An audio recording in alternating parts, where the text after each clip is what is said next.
12 years, millions of people walked into McDonald's believing they could become millionaires. They bought fries. They bought drinks. They peeled game pieces. But almost none of them ever had a real chance.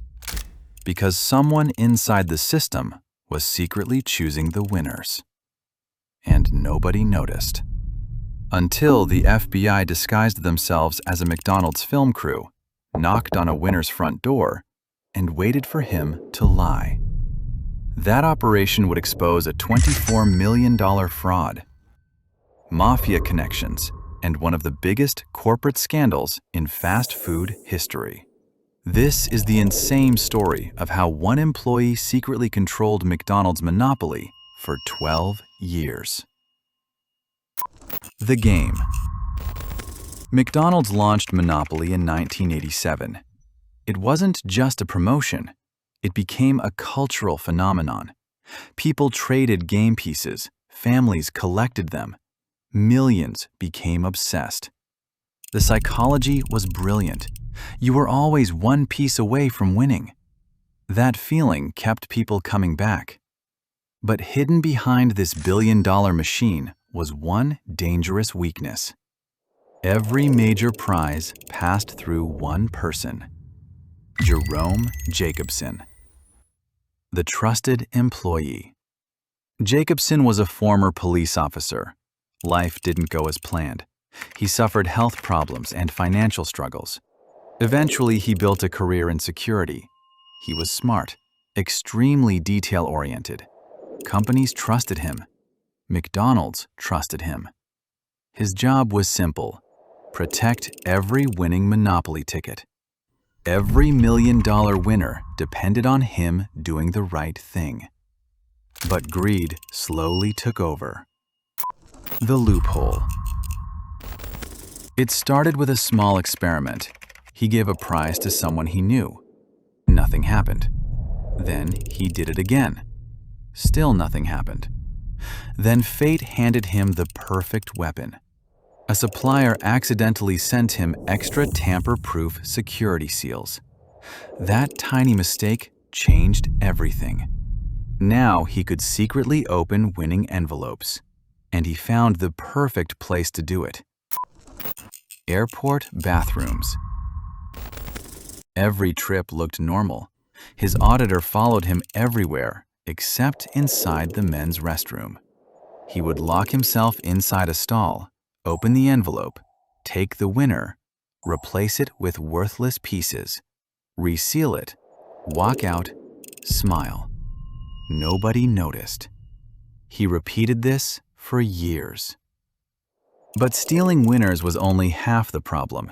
He couldn't claim them himself. That would immediately expose him. So he built a network. Friends, family, strangers. He sold guaranteed winners. People paid thousands of dollars.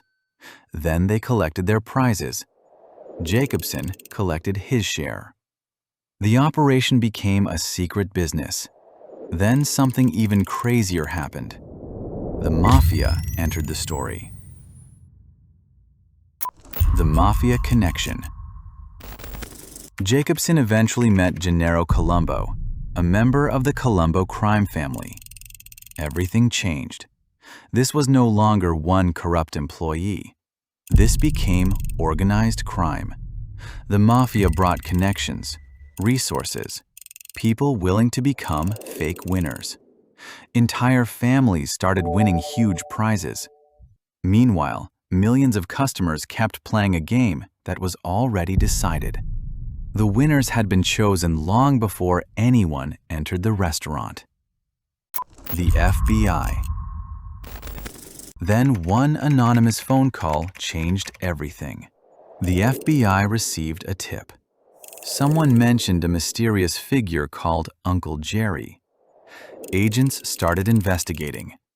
Patterns appeared immediately. Too many winners knew each other. Too many winners came from the same locations. The FBI wiretapped phones. They uncovered dozens of people connected to the fraud, but they still needed proof.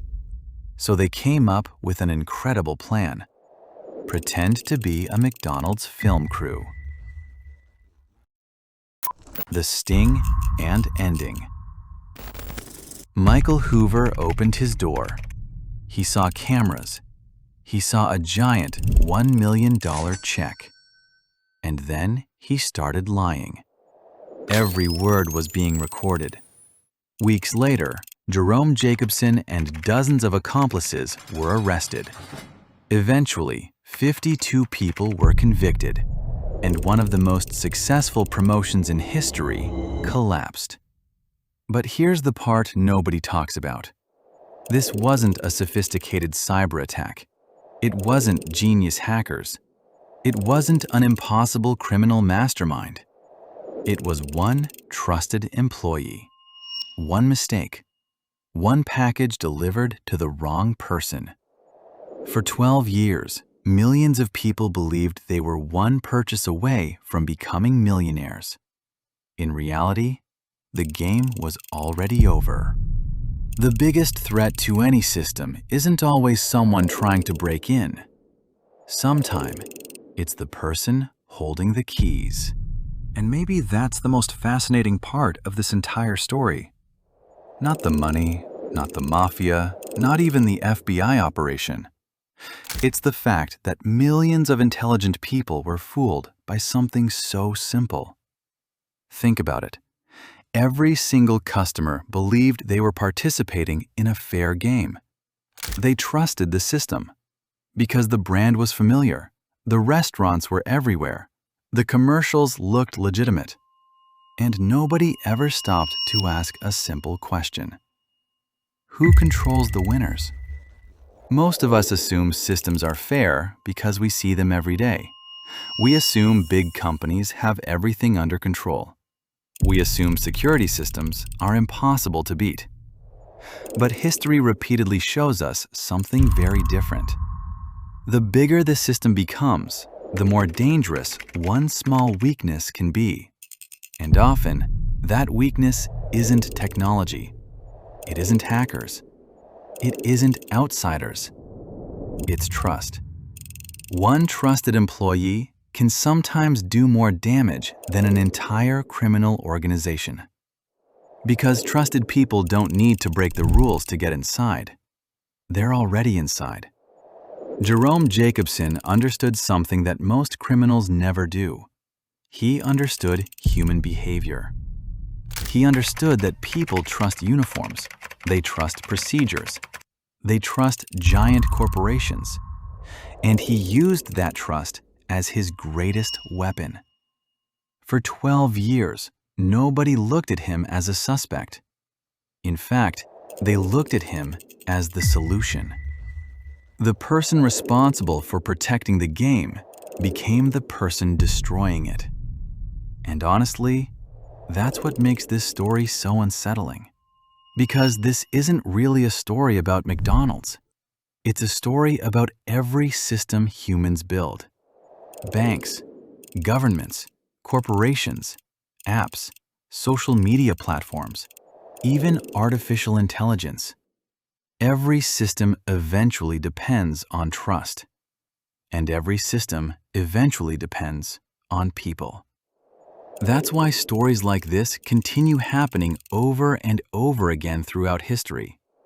The details change, the industries change, but the pattern always stays the same. One person gains access. One person finds a weakness. One person realizes nobody is watching. And then greed takes over.